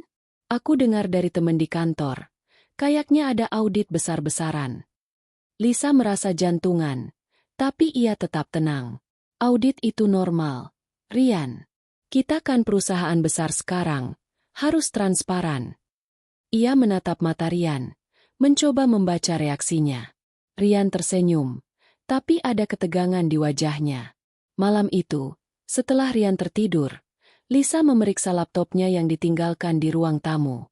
Ia menemukan email terbaru dari Anton Wijaya, yang mengonfirmasi pertemuan berikutnya untuk menyelesaikan dokumen penjualan saham. Lisa mengambil screenshot dan mengirimnya ke Pak Dedi dan Pak Bima. Ini bukti terakhir yang kita butuhkan, tulisnya. Hari-hari menjelang rapat pemegang saham terasa seperti berjalan di atas tali. Lisa harus tetap berpura-pura di depan Rian, sambil mengatur setiap detail dengan timnya. Ia juga mulai mengalihkan aset penting perusahaan ke rekening baru, memastikan bahwa bahkan jika Rian mencoba sesuatu, ia tidak akan bisa menyentuh apapun. Pak Dedi terus mengirim laporan. Rian semakin sering bertemu dengan Mia, dan ada indikasi bahwa ia berencana meninggalkan Jakarta setelah penjualan saham selesai. Lisa merasa campuran antara kemarahan dan tekad. Ia ingat malam-malam ketika ia bekerja hingga larut, sementara Rian menghabiskan uangnya untuk kesenangan pribadi. Ia ingat janji-janji manis Rian di awal pernikahan mereka, yang kini terasa seperti racun. Tapi di atas semua itu, ia ingat siapa dirinya. Lisa, wanita yang bangun dari nol, yang tidak pernah menyerah meski dunia meragukannya. Malam sebelum rapat pemegang saham, Lisa duduk di balkon, menatap kota yang telah menjadi saksi perjuangannya. Ia membuka buku catatannya dan menulis, "Pertarungan ini hampir selesai. Aku yang modalin, dan aku yang akan menang." Ia lalu mengambil ponselnya dan mengirim pesan ke Pak Dedi. "Pastikan semua bukti siap untuk rapat. Kita akan akhiri ini." Di kamar, Rian tertidur dengan tenang, tidak menyadari bahwa pertarungan di balik layar sudah mencapai titik kritis. Lisa menatap bayangan kota di kejauhan. Hatinya penuh dengan tekad. "Kita lihat siapa yang hancur," gumamnya, sebuah janji yang ia tahu akan ia tepati. Lisa berdiri di depan cermin besar di ruang rapat PT Inovasi Mandiri, menyesuaikan blazer navinya yang dipadu dengan kemeja putih bersih. Rambutnya diikat rapi, dan matanya yang tajam mencerminkan tekad yang tak tergoyahkan. Hari ini adalah hari rapat pemegang saham, momen yang telah ia persiapkan dengan cermat selama berminggu-minggu. Di luar ruangan, Jakarta pagi itu terlihat sibuk seperti biasa, dengan gedung-gedung tinggi yang menjulang dan lalu lintas yang tak pernah berhenti. Tapi di dalam ruangan ini, waktu seolah berhenti, menunggu ledakan kebenaran yang akan mengubah segalanya. Lisa telah menghabiskan malam sebelumnya memeriksa setiap detail rencananya. Bukti-bukti yang dikumpulkan oleh Pak Dedi, detektif swastanya, tersusun rapi dalam sebuah map coklat di tangannya. Transkrip percakapan Rian dengan Anton Wijaya, rekaman audio, salinan transfer bank, dan dokumen-dokumen dari Safe Deposit Box Rian yang membuktikan rencananya untuk menjual saham perusahaan tanpa sepengetahuan Lisa. Bersama Pak Bima, pengacaranya, dan Bu Sinta, akuntan setianya, Lisa telah memastikan bahwa semua aset perusahaan aman dan bahwa ia memiliki kendali penuh atas saham mayoritas. Sekarang, saatnya menghadapi Rian di depan para pemegang saham. Rian tiba di kantor tepat pukul 9 pagi, mengenakan setelan abu-abu yang mahal, yang Lisa tahu dibeli dengan uang perusahaan. Ia tersenyum lebar, seolah tidak ada yang salah, dan bahkan mencium pipi Lisa di depan para karyawan. "Sayang, kamu kelihatan tegang. Santai aja, rapat ini bakal lancar," katanya dengan nada yang penuh percaya diri. Lisa memaksakan senyum, menahan dorongan untuk menampar wajahnya. "Semoga saja, Rian," jawabnya. Suaranya datar tapi terkendali. Di dalam hatinya, ia tahu bahwa Rian tidak siap untuk apa yang akan terjadi. Rapat dimulai pukul 10 pagi di ruang konferensi utama. Meja panjang dari kayu mahoni dipenuhi oleh para pemegang saham, termasuk Pak Hasan, investor senior yang telah menjadi sekutu Lisa, dan beberapa investor kecil lainnya. Rian duduk di sisi meja, tampak santai, bahkan sesekali mengobrol ringan dengan seorang pemegang saham di sebelahnya. Lisa berdiri di ujung meja, memulai rapat dengan presentasi tentang kinerja perusahaan selama setahun terakhir. "Kita telah mencapai pertumbuhan 25% di pasar domestik dan berhasil menembus pasar Asia Tenggara," kata Lisa, suaranya penuh otoritas. "Tapi ada satu isu penting yang perlu kita bahas hari ini, integritas keuangan perusahaan. Ryan, yang tadinya tersenyum, mulai menunjukkan tanda-tanda ketegangan. Ia melirik Lisa, alisnya sedikit terangkat. Lisa melanjutkan, selama beberapa minggu terakhir, kami menemukan sejumlah transaksi yang tidak sah, yang mengakibatkan kerugian lebih dari 4 miliar rupiah. Transaksi ini dilakukan oleh seseorang dengan akses internal, tanpa persetujuan Dewan Direksi. Ruangan menjadi hening. Para pemegang saham saling pandang, beberapa berbisik. Ryan mencoba mempertahankan senyumnya, tapi Lisa bisa melihat keringat mulai muncul di dahinya. "Lisa, apa maksudmu?" tanyanya. Suaranya masih berusaha santai. "Kalau ada masalah keuangan, kenapa nggak bilang ke aku duluan? Kan aku yang bantu kelola." Lisa menatapnya langsung, matanya seperti pisau. "Oh, Ryan, kamu akan tahu sebentar lagi," katanya, lalu mengangguk ke arah Bu Sinta, yang membagikan salinan laporan auditor independen ke setiap pemegang saham. "Silakan baca laporan ini.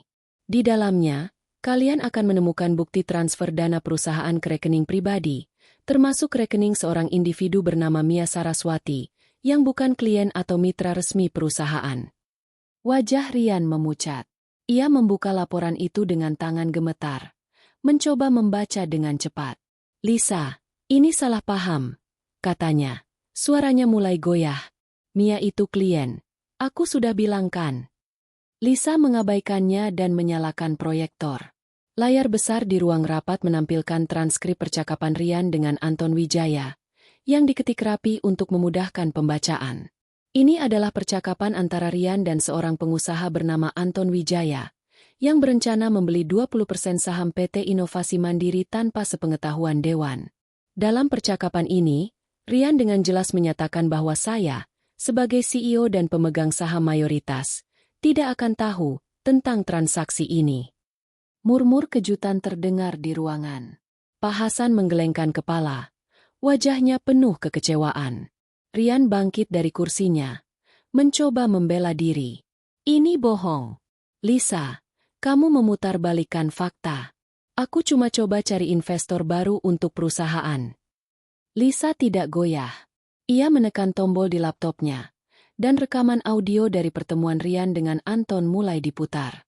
Suara Ryan yang penuh percaya diri menggema di ruangan. "Lisa sibuk banget sama kerjaannya. Dia percaya aku urus semuanya. Lagi pula, dia nggak akan cek detail. Aku yang pegang keuangan." Wajah Ryan kini pucat pasi. Ia terduduk kembali. Mulutnya terbuka tapi tidak ada kata yang keluar.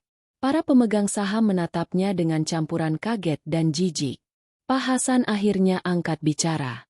"Ryan, apa yang kamu lakukan ini tidak hanya tidak etis, tapi juga melanggar hukum. Kamu menyalahgunakan kepercayaan Lisa dan kami semua." Ryan mencoba membela diri lagi. "Pak Hasan, dengar dulu. Ini semua salah paham. Aku cuma..." "Cukup," potong Lisa. Suaranya seperti petir. "Ryan, aku yang modalin perusahaan ini. Aku yang bangun dari nol, dari pinjaman bank, dari malam-malam tanpa tidur.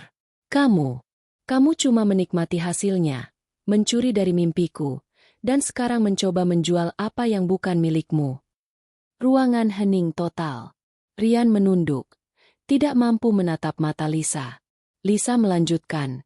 Suaranya kini lebih tenang tapi penuh kekuatan. "Saya mengusulkan mosi untuk mencabut semua hak akses Ryan di perusahaan ini, termasuk posisinya sebagai konsultan keuangan, dan untuk mengajukan penyelidikan hukum atas tindakannya. Siapa yang setuju?" Satu persatu, tangan para pemegang saham terangkat. Pak Hasan adalah yang pertama, diikuti Bu Sinta dan yang lainnya. Ryan menatap mereka dengan mata penuh keputusasaan. "Kalian tidak bisa lakukan ini.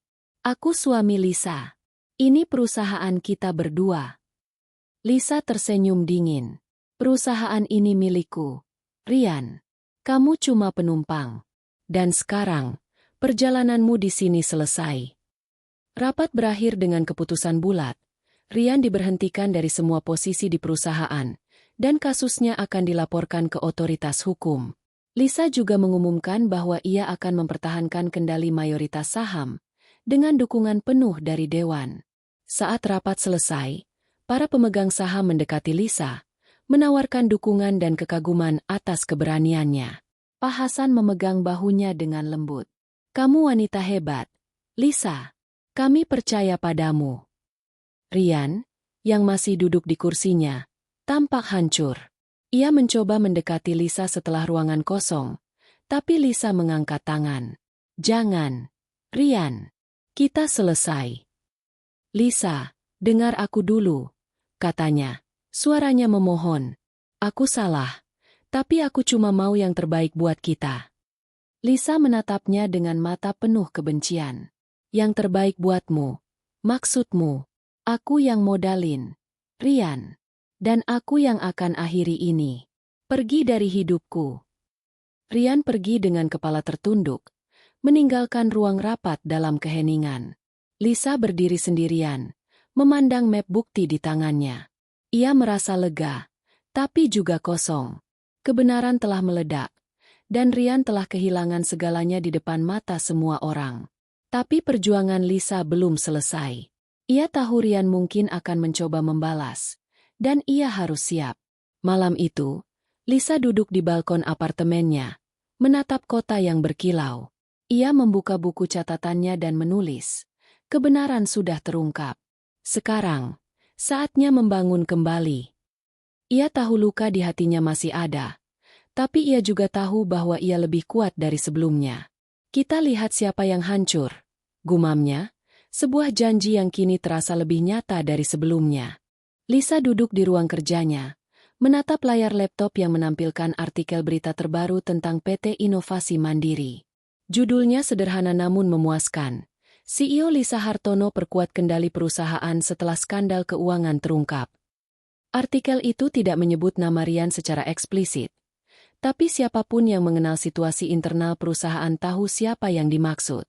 Rapat pemegang saham kemarin telah menjadi titik balik, mengguncang dunia Rian dan menghancurkan topeng yang selama ini ia kenakan.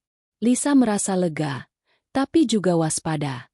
Ia tahu Rian tidak akan menyerah begitu saja, dan pertarungan ini belum benar-benar selesai. Pagi itu, Jakarta terasa lebih cerah dari biasanya. Cahaya matahari menyelinap melalui jendela kaca ruang kerja Lisa, menerangi meja yang kini bersih dari tumpukan dokumen yang selama berminggu-minggu menjadi temannya. Semua bukti pengkhianatan Rian, transkrip, rekaman, laporan bank, kini disimpan rapi di brankas kantor, siap digunakan jika ia mencoba melawan secara hukum. Dengan bantuan Pak Bima, Lisa telah mengajukan laporan resmi ke otoritas keuangan, menuduh Rian atas penyalahgunaan dana dan percobaan penjualan saham ilegal. Proses hukum akan memakan waktu, tapi Lisa yakin bukti yang ia miliki tak terbantahkan. Namun, di balik kemenangan di rapat kemarin, ada luka yang masih terasa.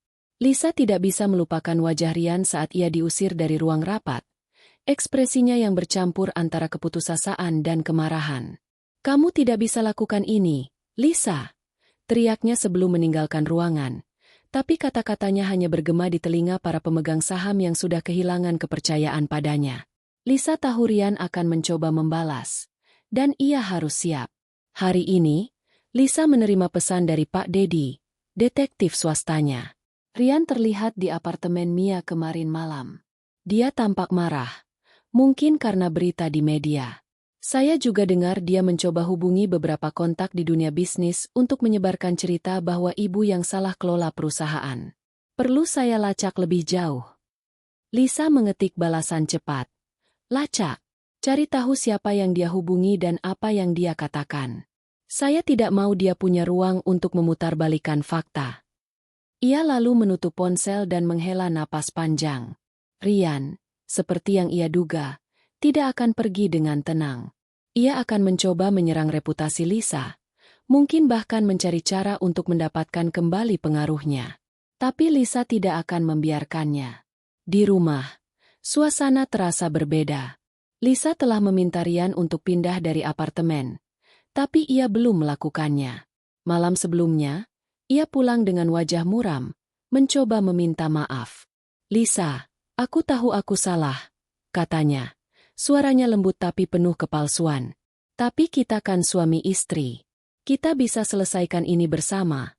Nggak perlu bawa ke publik. Lisa menatapnya dengan dingin. Kamu pikir aku bodoh, Rian? Aku yang modalin semuanya.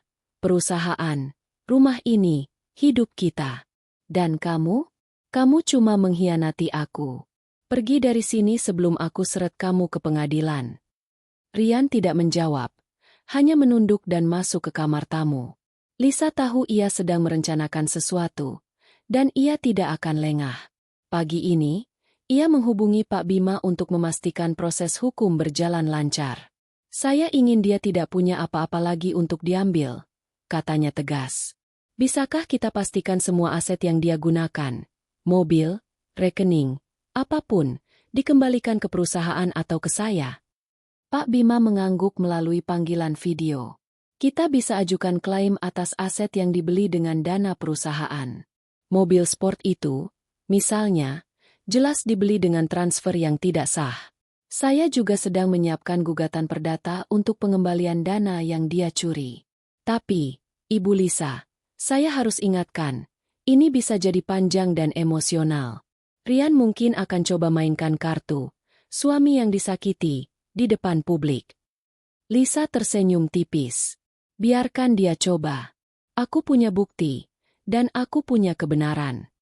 Sore itu, Lisa mendapat kabar dari Bu Sinta bahwa beberapa media online kecil mulai memuat artikel yang memihak Rian. Salah satu artikel, yang jelas ditulis dengan buru-buru dan tanpa verifikasi, menyebut Lisa sebagai CEO yang terlalu ambisius, yang mengorbankan pernikahannya demi kekuasaan. Lisa tidak terkejut. Ia tahu ini adalah taktik Rian untuk membalas.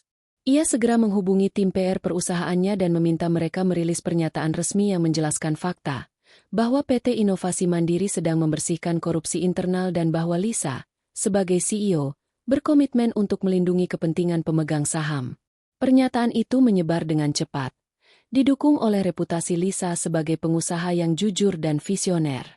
Beberapa kolega lama dan teman dari dunia bisnis menghubunginya, menawarkan dukungan. Lisa, kami tahu kamu orang yang berdedikasi, tulis seorang mantan mentor dalam pesan. Jangan biarkan fitnah ini merusak semangatmu. Lisa tersenyum membaca pesan itu, merasa diperkuat oleh solidaritas yang tak ia duga. Namun, Rian tidak berhenti. Malam itu, Lisa menerima laporan dari Pak Dedi bahwa Rian telah menghubungi beberapa influencer media sosial untuk menyebarkan narasi bahwa ia adalah korban dari istri yang haus kekuasaan. Salah satu influencer, yang ternyata teman Mia, memposting cerita di Instagram yang menyebut Lisa sebagai wanita dingin yang menghancurkan pernikahan demi bisnis. Postingan itu mendapat beberapa ratus like, tapi Lisa tidak panik. Ia tahu media sosial bisa berubah-ubah, dan kebenaran akan selalu lebih kuat. Lisa memutuskan untuk melawan dengan caranya sendiri. Ia menghubungi seorang jurnalis terkenal dari sebuah media nasional, yang dikenal karena liputannya yang tajam tentang dunia bisnis. Lisa mengundangnya untuk wawancara eksklusif, di mana ia menceritakan kisahnya dengan jujur, tanpa menyebut nama Rian, tapi dengan cukup detail untuk membuat kebenaran jelas. Saya membangun PT Inovasi Mandiri dari nol, katanya dalam wawancara itu. Ketika saya menemukan ada pihak yang menyalahgunakan kepercayaan dan dana perusahaan, saya tidak punya pilihan selain bertindak. Ini bukan soal ambisi, ini soal melindungi mimpi yang saya perjuangkan. Wawancara itu diterbitkan keesokan harinya, dan responsnya luar biasa. Media sosial dipenuhi dukungan untuk Lisa, dengan banyak pengguna yang memuji keberanian dan integritasnya. Tagar dukung Lisa mulai tren di Twitter, dan artikel-artikel yang memihak Rian kehilangan daya tariknya. Lisa merasa lega, tapi ia tahu ini bukan akhir. Rian masih punya sekutu, dan Mia, yang kini terlibat dalam drama ini, mungkin akan menjadi kartu asnya. Malam itu, Lisa duduk di apartemennya, yang kini terasa terlalu besar dan kosong tanpa kehadiran Rian yang dulu penuh pesona. Ia membuka laptop dan memeriksa email dari Pak Dedi. Ada laporan baru. Rian telah menghubungi pengacara untuk mencoba menuntut Lisa atas pencemaran nama baik. Lisa tertawa kecil membaca itu. Pencemaran nama baik, gumamnya. Kamu yang menghancurkan dirimu sendiri, Rian. Ia lalu menulis di buku catatannya. Topengmu sudah hancur. Sekarang, saatnya aku pastikan kamu tidak bisa bangkit lagi. Lisa tahu perjuangan ini akan terus berlanjut. Tapi ia merasa lebih kuat dari sebelumnya. Dukungan dari teman, kolega, dan bahkan publik memberinya energi baru. Ia bukan lagi wanita yang dibutakan cinta.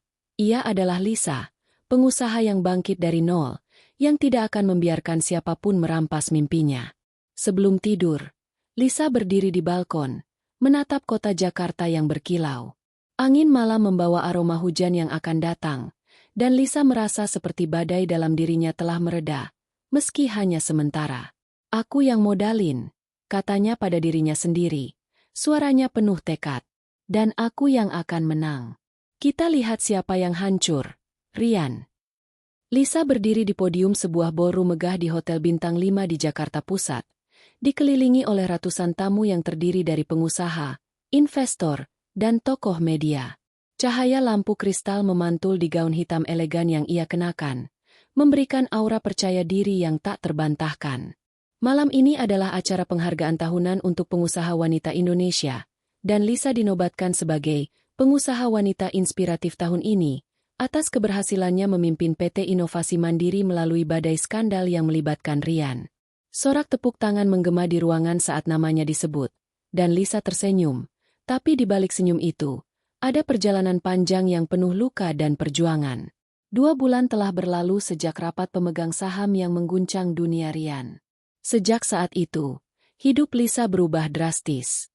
Rian akhirnya pindah dari apartemen mereka setelah gagal meyakinkan Lisa untuk memaafkannya demi cinta. Proses hukum terhadapnya berjalan lancar. Dengan bukti-bukti yang dikumpulkan Lisa dan Pak Dedi membuat Rian tidak punya banyak ruang untuk membela diri. Mobil sport yang ia beli dengan dana perusahaan telah disita, dan rekening-rekening yang ia gunakan untuk transfer ke Mia kini dibekukan. Rian, yang dulu hidup dalam kemewahan, kini terpaksa tinggal di apartemen sewa sederhana di pinggiran Jakarta, menurut laporan terbaru dari Pak Dedi. Lisa, di sisi lain, tidak membuang waktu untuk meratapi masa lalu. Ia fokus membangun kembali PT Inovasi Mandiri, yang kini lebih kuat dari sebelumnya. Setelah skandal itu, ia meluncurkan aplikasi e-commerce baru yang menargetkan pasar Asia Tenggara, sebuah proyek yang sempat tertunda karena ulah Rian. Aplikasi itu langsung mendapat sambutan luar biasa, dengan lebih dari 500.000 unduhan dalam sebulan pertama. Investor yang sempat ragu kini kembali mendukungnya, dan media terus memuji keberanian serta visi Lisa. Tagar dukung Lisa masih sesekali muncul di media sosial, menjadi simbol perjuangan wanita yang bangkit dari pengkhianatan. Namun, di balik kesuksesan itu, Lisa masih merasakan luka. Malam-malam sendirian di apartemennya sering diisi dengan kenangan pahit tentang Rian, janji-janji manisnya, tawa mereka di awal pernikahan, dan pengkhianatan yang akhirnya menghancurkan semua itu. Lisa belajar bahwa cinta, meski indah, bisa menjadi pisau bermata dua. Tapi ia juga belajar bahwa kekuatannya bukan berasal dari orang lain, melainkan dari dirinya sendiri. Aku yang modalin, gumamnya setiap kali keraguan muncul. Sebuah pengingat bahwa ia adalah arsitek dari kesuksesannya sendiri. Hari ini, sebelum acara penghargaan, Lisa bertemu dengan Bu Sinta dan Pak Hasan di kantor untuk membahas ekspansi baru ke pasar Vietnam. Kita sudah punya mitra distribusi di Ho Chi Minh City, kata Bu Sinta, menunjukkan laporan di tabletnya. Jika kita bergerak cepat, kita bisa kuasai pasar sebelum kompetitor. Pak Hasan mengangguk, matanya penuh kekaguman. Lisa, kamu luar biasa. Setelah semua yang kamu lalui, kamu masih punya energi untuk mendorong perusahaan ke level berikutnya. Lisa tersenyum kecil. Terima kasih, Pak. Tapi saya tidak sendirian. Kalian semua adalah bagian dari ini. Setelah pertemuan, Lisa mengambil waktu sejenak untuk dirinya sendiri. Ia pergi ke kafe favoritnya di Tamrin, tempat ia pertama kali bertemu Pak Dedi. Duduk di sudut yang sama, ia memesan espresso dan merenung. Ia ingat betapa hancurnya ia saat pertama kali menemukan kebohongan Rian. Betapa ia merasa dunianya runtuh. Tapi kini, ia merasa seperti burung phoenix yang bangkit dari abu. Setiap luka telah membuatnya lebih kuat. Setiap pengkhianatan telah mengajarinya untuk lebih waspada. Sore itu, Lisa menerima telepon dari Pak Bima. "Kabar baik, Ibu Lisa," katanya dengan suara antusias. "Pengadilan baru saja menyetujui klaim kita atas aset-aset yang dibeli Rian dengan dana perusahaan. Mobil, perhiasan, dan beberapa rekening bank akan dikembalikan ke perusahaan. Rian juga diperintahkan untuk membayar ganti rugi sebesar 2 miliar rupiah." Lisa menghela napas lega. "Bagus. Apa kabar gugatan pencemaran nama baik yang dia ajukan?" Pak Bima tertawa kecil. "Sudah ditolak.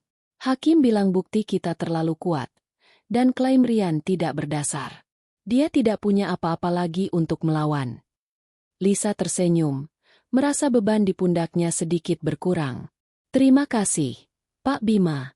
Saya tidak akan lupa kerja keras Bapak." Malam itu, di acara penghargaan, Lisa naik ke panggung dengan langkah mantap. Ia menerima trofi kaca yang berkilau, dan sorak tepuk tangan menggema di ruangan. Dalam pidatonya, ia berbicara dari hati. "Saya berdiri di sini bukan karena saya tidak pernah jatuh, tapi karena saya memilih untuk bangkit setiap kali saya jatuh. PT Inovasi Mandiri adalah bukti bahwa mimpi bisa bertahan, bahkan di tengah badai. Saya dedikasikan penghargaan ini untuk setiap wanita yang pernah diragukan, yang pernah dikhianati, tapi tetap memilih untuk melangkah maju." Ruangan meledak dalam tepuk tangan. Lisa melihat wajah-wajah di hadapannya. Wanita muda yang terinspirasi, pengusaha senior yang mengangguk penuh hormat, dan bahkan beberapa wartawan yang mencatat setiap katanya. Untuk pertama kalinya dalam beberapa bulan, Lisa merasa benar-benar bebas. Luka di hatinya masih ada, tapi ia tahu ia sedang menuju ke arah yang benar. Setelah acara, Lisa kembali ke apartemennya. Ia membuka buku catatannya, yang kini penuh dengan catatan tentang rencana, strategi, dan kemenangan kecil. Ia menulis, "Bangkit dari abu. Aku yang modalin, dan aku yang menentukan masa depanku." Ia lalu menutup buku itu dan berjalan ke balkon, menatap kota Jakarta yang berkilau di bawah. Tiba-tiba, ponselnya bergetar. Pesan dari nomor yang sudah lama tidak ia lihat. "Rian." "Lisa, aku tahu aku salah. Aku cuma mau bilang aku menyesal. Bisakah kita bicara?" Lisa menatap pesan itu. Jantungnya berdegup kencang. Bagian dari dirinya ingin membalas, ingin mendengar apa yang Rian katakan.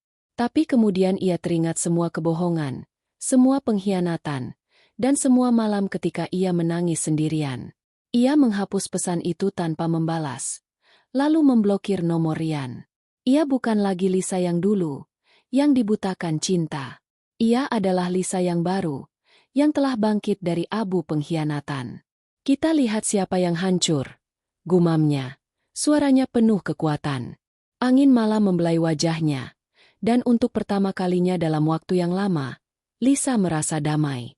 Ia tahu perjalanan ini belum selesai, tapi ia juga tahu bahwa ia memiliki semua yang ia butuhkan untuk menang, dirinya sendiri.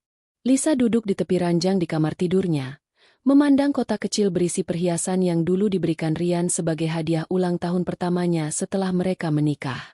Cincin emas sederhana dengan batu safir kecil berkilau di bawah cahaya lampu kamar, mengingatkannya pada masa ketika ia masih percaya pada cinta Rian. Kini, setelah semua yang terjadi, cincin itu terasa seperti artefak dari kehidupan lain, kehidupan yang penuh harapan naif dan kebutaan. Lisa menghela napas, menutup kotak itu, dan menyimpannya di laci. Ia tahu ia harus melangkah maju, tidak hanya untuk dirinya sendiri, tapi juga untuk PT Inovasi Mandiri dan semua orang yang bergantung padanya. 3 bulan telah berlalu sejak malam penghargaan yang mengukuhkan posisi Lisa sebagai salah satu pengusaha wanita paling inspiratif di Indonesia. Skandal yang melibatkan Rian kini menjadi kenangan yang memudar di mata publik. Meski bagi Lisa, luka itu masih terasa di saat-saat sepi. Proses hukum terhadap Rian terus berjalan, dengan pengadilan baru saja memutuskan bahwa ia harus membayar ganti rugi sebesar 3 miliar rupiah kepada perusahaan. Mobil sport, perhiasan, dan aset lain yang ia beli dengan dana curian telah dikembalikan, dan reputasinya di dunia bisnis hancur. Lisa mendengar dari Pak Dedi bahwa Rian kini bekerja sebagai konsultan freelance dengan penghasilan yang jauh dari kemewahan yang dulu ia nikmati. Di sisi lain, PT Inovasi Mandiri sedang berada di puncak kejayaan. Aplikasi e-commerce baru yang diluncurkan Lisa telah menarik perhatian investor internasional, dan perusahaan kini bersiap untuk ekspansi ke Malaysia dan Thailand. Tim Lisa bekerja tanpa lelah, dan semangat di kantor terasa lebih hidup dari sebelumnya. Bu Sinta, yang kini diangkat sebagai Kepala Keuangan Permanen, telah merancang sistem pengawasan baru untuk memastikan tidak ada lagi kebocoran dana. Pak Hasan, investor senior, terus menjadi mentor dan pendukung setia, seringkali mengingatkan Lisa bahwa ia adalah jiwa perusahaan ini. Namun, di tengah kesuksesan itu, Lisa merasa ada kekosongan. Ia telah memenangkan pertarungan melawan Rian, tapi kemenangan itu tidak sepenuhnya mengisi lubang di hatinya. Malam-malam sendirian di apartemennya seringkali membawa kenangan tentang hari-hari awal pernikahannya, ketika ia dan Rian bermimpi tentang masa depan bersama. Tapi Lisa tahu ia tidak boleh terjebak dalam nostalgia. Ia harus melangkah maju, dan langkah pertama adalah memaafkan dirinya sendiri karena pernah membiarkan cinta membutakannya. Pagi itu, Lisa mengadakan rapat dengan tim pemasaran untuk membahas peluncuran kampanye baru. Kita harus fokus pada cerita, katanya di ruang rapat. Suaranya penuh semangat. Ceritakan bagaimana aplikasi kita membantu bisnis kecil tumbuh. Kita bukan cuma perusahaan teknologi, kita adalah mitra bagi para pengusaha yang punya mimpi, seperti saya dulu. Tim mengangguk, mencatat dengan antusias. Setelah rapat, Bu Sinta mendekati Lisa. Ibu Lisa, ada undangan dari Universitas Negeri untuk jadi pembicara di seminar kewirausahaan. Mereka ingin ibu ceritain perjalanan ibu, terutama setelah semua yang terjadi. Lisa tersenyum kecil. Saya akan pikirkan. Tapi kalau saya bicara, saya ingin fokus pada masa depan, bukan masa lalu. Sore itu, Lisa memutuskan untuk mengambil waktu untuk dirinya sendiri. Ia pergi ke taman kecil di dekat apartemennya, tempat yang jarang ia kunjungi sejak sibuk dengan perusahaan. Duduk di bangku kayu di bawah pohon beringin, ia mengeluarkan buku catatannya, yang kini penuh dengan catatan tentang rencana bisnis, ide-ide baru, dan refleksi pribadi. Ia menulis, langkah baru dimulai dari sini. Aku yang modalin, dan aku yang menentukan arahku sendiri. Tiba-tiba, ponselnya bergetar. Pesan dari nomor tak dikenal. Lisa, ini Mia. Aku tahu kamu mungkin benci aku, tapi aku ingin minta maaf. Aku tidak tahu Rian pakai uang perusahaanmu. Aku pikir dia jujur. Bisakah kita ketemu? Lisa menatap pesan itu. Jantungnya berdegup kencang. Bagian dari dirinya ingin mengabaikan pesan itu, membiarkan Mia tenggelam bersama Rian dalam kehancuran yang mereka ciptakan. Tapi bagian lain dari dirinya, bagian yang telah belajar untuk memaafkan, merasa perlu mendengar apa yang Mia katakan. Ia mengetik balasan singkat. Cafe Tamrin, besok jam 3 sore. Jangan terlambat. Keesokan harinya, Lisa duduk di kafe yang sama tempat ia pernah bertemu Pak Dedi. Mia tiba tepat waktu, mengenakan pakaian sederhana yang jauh dari gaun mewah yang Lisa lihat di foto-foto Pak Dedi. Wajahnya pucat, dan matanya menunjukkan penyesalan. Lisa, terima kasih sudah mau ketemu. Katanya, suaranya pelan. Aku benar-benar tidak tahu Rian pakai uangmu. Dia bilang itu uangnya sendiri, hasil konsultasi. Lisa menatapnya, mencoba membaca kejujuran di matanya. Mia, aku tidak di sini untuk menghakimi. Tapi kamu tahu Rian sudah menikah. Kamu tahu ada aku di belakang semua. Hadiah yang dia kasih. Mia menunduk. Air mata mengalir di pipinya. Aku tahu, dan aku salah. Aku terbawa oleh janji-janjinya. Aku pikir dia akan ninggalin kamu untuk aku. Tapi sekarang aku tahu dia cuma memanfaatkan aku. Sama seperti dia memanfaatkan kamu. Lisa menghela napas. Ia ingin marah. Tapi ia merasa lelah dengan kemarahan. Mia, aku tidak akan bilang aku memaafkanmu sepenuhnya. Tapi aku juga tidak akan hidup dengan dendam. Fokus saja pada hidupmu sekarang. Jangan biarkan Rian menyeretmu lebih jauh. Mia mengangguk. Air matanya masih mengalir. Terima kasih, Lisa. Kamu lebih baik dari yang aku pikir. Setelah Mia pergi, Lisa duduk sendirian di kafe, menyesap espresso yang sudah dingin. Pertemuan itu tidak menyembuhkan semua luka, tapi memberinya sedikit kelegaan. Ia menyadari bahwa memaafkan bukan berarti melupakan, tapi melepaskan beban yang tidak perlu ia pikul. Malam itu, Lisa kembali ke apartemennya dan membuka laptop. Ia mulai menulis email untuk menerima undangan seminar kewirausahaan dari universitas. Saya akan ceritakan perjalanan saya, tulisnya, bukan untuk membanggakan diri, tapi untuk menginspirasi mereka yang pernah jatuh untuk bangkit kembali. Sebelum tidur, Lisa berdiri di balkon, menatap Jakarta yang berkilau di bawah. Angin malam membawa aroma hujan, dan ia merasa seperti sedang berdiri di awal babak baru dalam hidupnya. Ia bukan lagi Lisa yang dikhianati, bukan lagi Lisa yang dibutakan cinta. Ia adalah Lisa yang baru, wanita yang bangkit dari nol, yang modalin semuanya, dan yang kini menentukan langkahnya sendiri. Ia menulis di buku catatannya, langkah baru, hidup baru.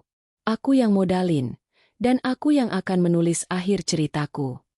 Dengan senyum kecil, Lisa menutup buku itu dan mematikan lampu. Di luar, Jakarta terus bergerak, tapi bagi Lisa, malam itu adalah awal dari sesuatu yang lebih besar, kehidupan yang ia ciptakan dengan tangannya sendiri.